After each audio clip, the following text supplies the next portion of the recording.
Nuestro siguiente invitado, él es economista, él es José Luis Tapia Rocha, analista económico político, profesor universitario y director del Instituto de Libre Empresa. ¿Cómo está, José Luis? Bienvenido. Muchas gracias por la invitación.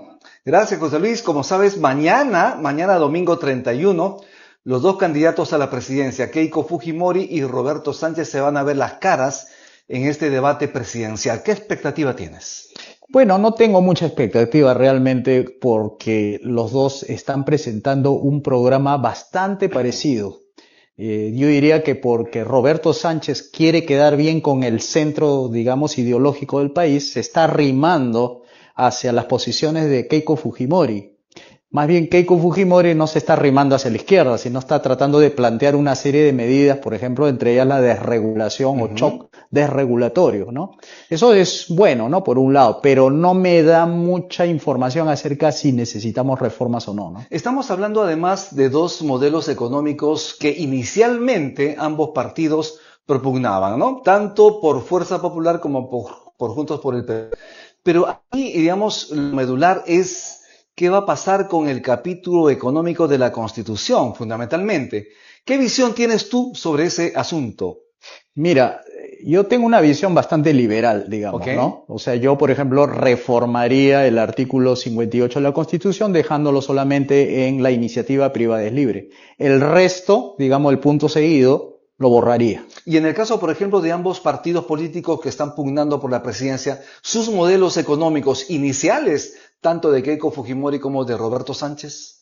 Mira, ahí hay una cosa que por añadir, ¿no? El caso de Roberto Sánchez ha dicho que va a volarse varios artículos, entre ellos el 58, 59, 60, 61. Sobre todo el 60 me preocupa más, porque esa es la que le pone los candados para evitar que cree empresas estatales, ¿no? Entonces, ese sí me preocupa bastante. Y el resto, que es consecuencia de lo anterior, es para darle mayor libertad al poder político de sobrepasarse en límites y hacer lo que quiere con la economía. La Constitución Política del Perú ya ha sido reformado, cambiado varias veces, en varios artículos, más del 50% se señala en el Congreso de la República. Más de 50 artículos, me parece, de la Constitución. Sin embargo, ese capítulo es muy importante del que estamos hablando, el capítulo económico de la Constitución Política del Estado. Estamos en el marco de una economía social de mercado. ¿Qué significa así de manera sencilla hablar de una economía social de mercado? Intervencionismo económico, es decir, le das tus facultades al gobierno para que pueda obrar más allá de justicia, seguridad, obras públicas, dándole pie a que pueda intervenir en educación, salud, deporte, cultura, ambiente, minería, es decir, los 19 ministerios que están ahí plasmados, digamos, la organización política del Estado, ¿no? Entonces, ¿y economía social de mercado no es libertad económica y también justicia social? Bueno, se puede decir que sí, porque hay un híbrido ahí que siempre va a ser capitalismo intervenido, ¿no? O sea, eso, digamos, lo hace con la finalidad de darle espacios políticos dentro de la economía al gobierno, lo cual es insensato, ¿no? Ya. ¿Qué pasaría si China, por ejemplo, estaría aplicando el capítulo económico de la Constitución Política del Perú? Es decir, que el Estado solo pueda participar de manera subsidiaria, ¿no?, en los lugares, sectores donde el sector privado no puede ingresar. Mira, eso es también una puerta abierta al intervencionismo estatal, porque bajo ese esquema podría decir, si hay aeropuertos listos, pero no llegan aerolíneas para que puedan operar, entonces el Estado tendría que poner una aerolínea para que llegue justo a ese lugar. Lo cual es falso, porque el mercado es uno solo, ¿no? El mercado no se parte por regiones. Entonces podríamos decir, bueno, el Estado tiene que crear un TANS, ya sabemos qué pasó con TANS, ¿no? Hizo volar 2 aviones que mataron muchas personas y lo operaba la Fuerza Aérea del Perú. Entonces, si tuviera la oportunidad, por ejemplo, China de tener esta constitución, la que tenemos ahora, con ese rol subsidiario del Estado, no habría ese avance estatal de las empresas chinas. No habría la posibilidad de tener Chancay, por ejemplo, ¿no? Y otras empresas poderosas del capital chino, del Estado, además, en esa dirección, digamos, económica. Pero, obviamente, es una realidad diferente a la nuestra. ¿Cómo es la realidad, por ejemplo, en Estados Unidos y en Europa? Mira, en Estados Unidos ellos no tienen una Secretaría de Economía, tienen una Secretaría del Tesoro. Así es. Lo cual nos va ayudando por ese lado a entender bien que Estados Unidos desde sus comienzos nunca quiso intervenir la economía. Que lo haya hecho posteriormente a 1929 ya es un asunto, digamos, de orden monetario fiscal. Pero lo principal debemos anotar que mientras el poder político invada menos los terrenos económicos, mejor le va a ir al país. Entonces va a ir, en este sentido, el PBI puede crecer, los ingresos de las personas pueden crecer, la inflación puede ser baja, etcétera. Incluso hay un periodo entre 1876 y 1914 donde se puede apreciar una deflación productiva. Quiere decir, bajan los precios, pero crece la economía. Eso también ocurrió en Inglaterra y en Suiza. Más bien, cuando aparecieron los bancos centrales, empezó a crecer la inflación, que era justamente el pretexto para poner bancos centrales que redujera la inflación. Estamos en la hora del economista. Te invitamos a compartir el programa en tus redes sociales. Y justamente estamos conversando con el economista José Luis Tapia. Él es analista económico, profesor universitario, director del Instituto de Libre Empresa. El debate anterior de los equipos técnicos, hasta el mismo día de ese debate no se conocía quiénes integraban el equipo económico de Keiko Fujimori. ¿Fue una sorpresa encontrar allí, por ejemplo, al doctor Carranza para ti? No, yo creo que estuvo anteriormente dentro del equipo económico, o sea, creo que es su segundo debut. Para la campaña anterior. Sí, para el 2021. Así es. Entonces no me extraña. Su segundo debut. Sí, su segundo debut. Entonces no me extraña que él esté participando. Supongo que lo hace más por colaborar con una opción que él cree que puede ayudar al país, ¿no? De hecho, no estar por más que lo invitara en claro. El Roberto Sánchez. ¿Y Carlos Neuhaus, por ejemplo?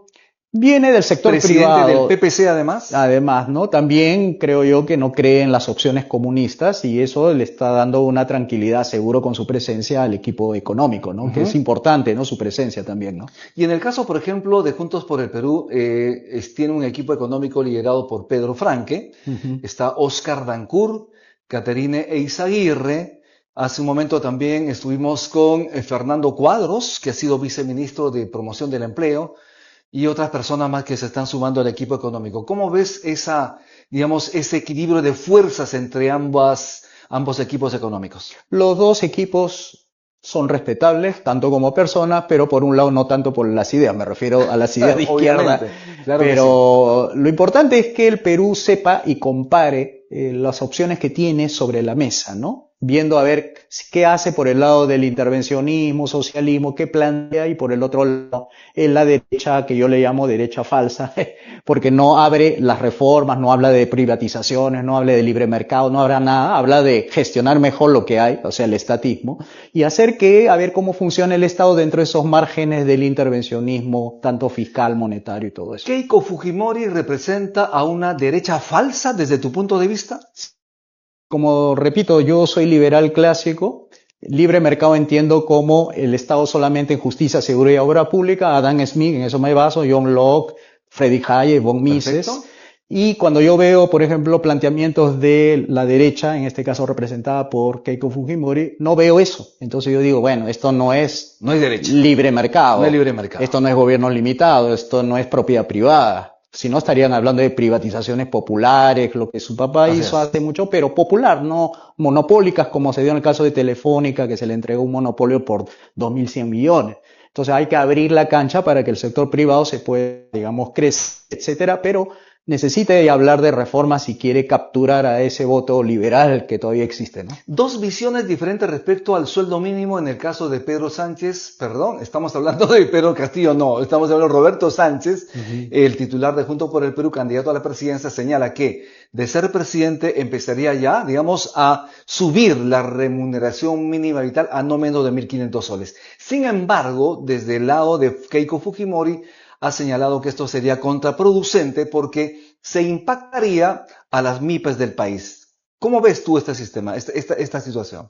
Mira, no ha descartado ella que no vaya a subir. Lo que ella dice es que debe dejar al Consejo Nacional del Trabajo que haga su tarea de evaluar si es posible aumentar. Lo que yo digo es más bien, esa no es la opción. La opción no es si subir o no subir, la opción es quitar ese elemento que se llama control de precios. Ese es un control de precios y eso lo que genera pues es que los jóvenes sean expulsados del mercado formal y vayan al mercado informal, porque nadie lo va a contratar con el valor de mercado que tiene una mano de obra que sale de un colegio, y si estatal es peor todavía, es que no le vayan a pagar más de 600 soles. Entonces está expulsando deliberadamente con ese control de precio a muchos jóvenes, quitándole la oportunidad de trabajar de manera formal. Así que no es buena idea el control de precios. Hace un momento hemos entrevistado también a Fernando Cuadros. Él es miembro del equipo económico de Juntos por el Perú y señala que estamos ya en condiciones de poder asistir a un incremento de la remuneración mínima vital.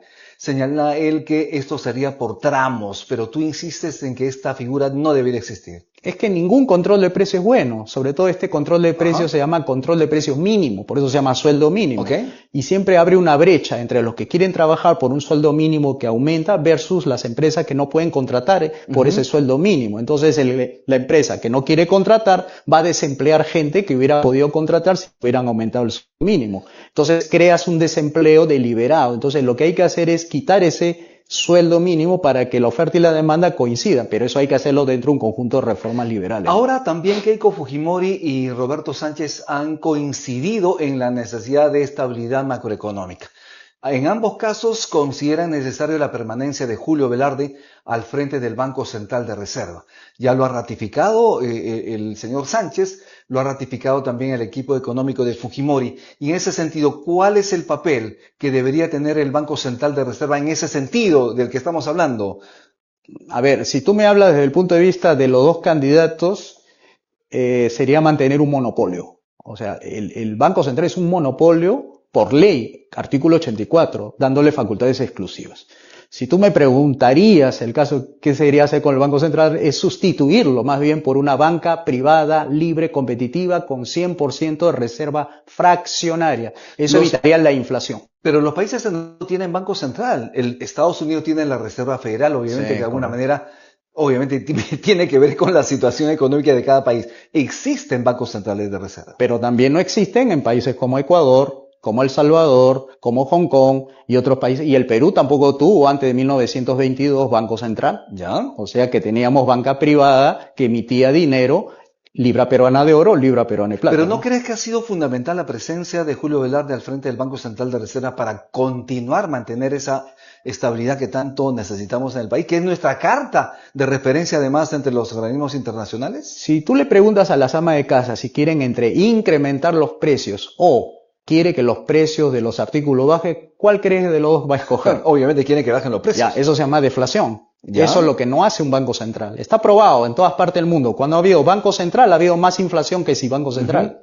Y eso lo puede ver históricamente si compara los IPCs, por ejemplo, del Banco Central de Inglaterra, del Banco Central de Estados Unidos. El Banco Central es siempre un periodo en el cual arranca un banco central, el periodo de inflación es mayor frente al periodo que incluso Estados Unidos ha tenido periodo deflacionario. Claro. Nosotros hemos tenido también periodo deflacionario entre 1876 y 1914 y hemos tenido entre 1998 y el 2001. Así es. Donde tú puedes ver que no es lo que dicen algunos keynesianos de que a menor precio, menor PBI, sino que tú puedes ver a menores precios, mayor PBI, es el caso peruano, 1998-2001. Me hiciste recordar además un estudio que hizo Bruno Seminero al respecto. Él analizó justamente esos indicadores de que estás hablando desde hace muchísimo tiempo, desde el tiempo de la colonia. Es un libro enorme, grande, que todo economista debería contar en su biblioteca y además analizarlo continuamente.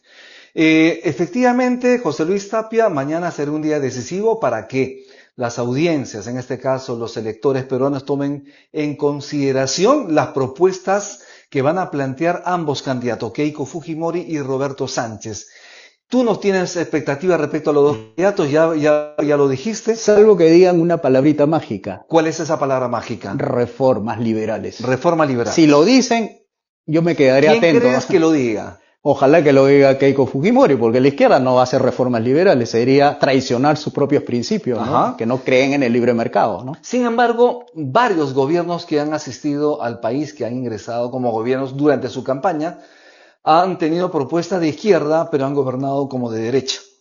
Bueno, ¿lo has notado tú? ¿Lo has comprobado también? Lo hemos visto con el caso de Fujimori, ¿no? Recuerda que dijo no shock, no libre mercado, no sino que tenía sus 4 samuráis del grupo de Santiago Roca, que dijo que iba a ser gradualismo económico, que iba a ser una desinflación de a pocos. Versus la opción de Carlos Boloña, Juan Carlos Hurtado Milo, que dice hay que matarle una vez las expectativas inflacionarias antes de que se desate eso. Por eso el mismo Fujimori olió, dijo, no, más sensatez hay en matar de una vez el problema que de a pocos, ¿no? Bien, muchas gracias José Luis por estar en el programa. Antes de irnos, ¿cuál sería ese mensaje, ese saludo también a los economistas que se están viendo a través de la hora del economista? En ese sentido también, y además ya a un día de ese debate presidencial y a pocos días también del 7 de junio que va a darle un nuevo rumbo al país, porque se definirá quién gobernará este querido país llamado Perú. Bueno, dirigirme a todos los colegas economistas. El día de mañana vamos a ver cuáles son las opciones que nos van a presentar los candidatos. Hay que votar a conciencia. Ustedes que saben más economía que el resto de la población, por algo son profesionales, es darle todas las herramientas que puedan sus amigos, contactos, amigos, sobre qué opciones finalmente son las más sensatas en el país. Y bueno, yo deseo al Perú, le deseo a ustedes y a todo el público peruano que tengan el mejor voto, el voto informado, el voto consciente, el voto libre, para que el país pueda finalmente encontrar el mejor destino, ¿no? Muchísimas gracias, José Luis, por estar aquí en el programa nuevo. Muchas gracias a ti. Estuvimos con el economista José Luis Tapia. Él es economista, profesor universitario, director del Instituto de Libre Empresa. Estamos